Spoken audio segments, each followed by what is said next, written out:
Tinutugis na ng mga otoridad ang family driver na tumangay sa mamahaling sasakyan ng kanyang mga amo. Nabawi na ang sasakyang ibinenta umano pero iniimbestigahan pati ang buyer. Tunghayan ang aking eksklusibong pagtutok.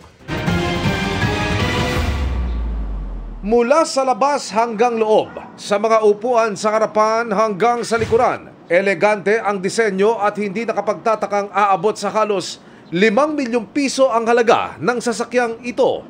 Ganito ang sasakyang nakunan ng CCTV kamakailan lang sa Pasay City sa investigasyon ng PNP Highway Patrol Group Task Force Limbas. Kasama ang isa pang kasabwat, tinangay umano ng isang family driver mula sa kanyang amo ang luxury vehicle na nakagarahe sa isang hotel casino.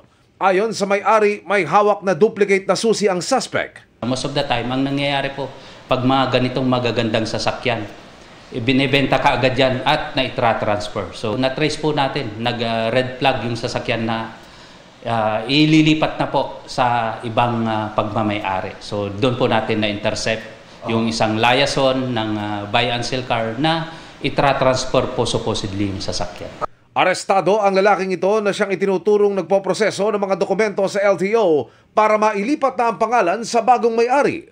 Agad daw na naibenta sa halagang 2 million pesos ang luxury vehicle. Pagkakuha ng sasakyan, readily available, meron pong bibili at saka meron pong magpa-process ng transfer of ownership. Kwan po yan, meron po tayo, masasabi po natin na miyembro sila ng organisasyon. Na-trace din ng HPG ang nakabili at voluntaryo nitong isinuko ang sasakyan. Pero kasama siya sa mga iniimbestigahan.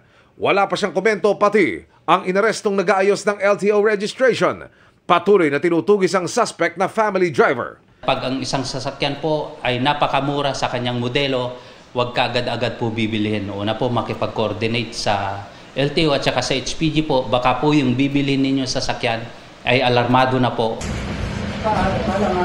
Samantala, dinakip ng Eastern Police District Intelligence Unit sa San Carlos City, Pangasinan ang suspect sa serye ng nakawan ng mga motorsiklo.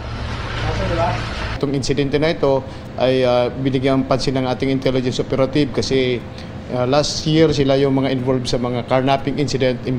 Higit 1 taong nagtago ang suspect na hindi nagbigay ng komento.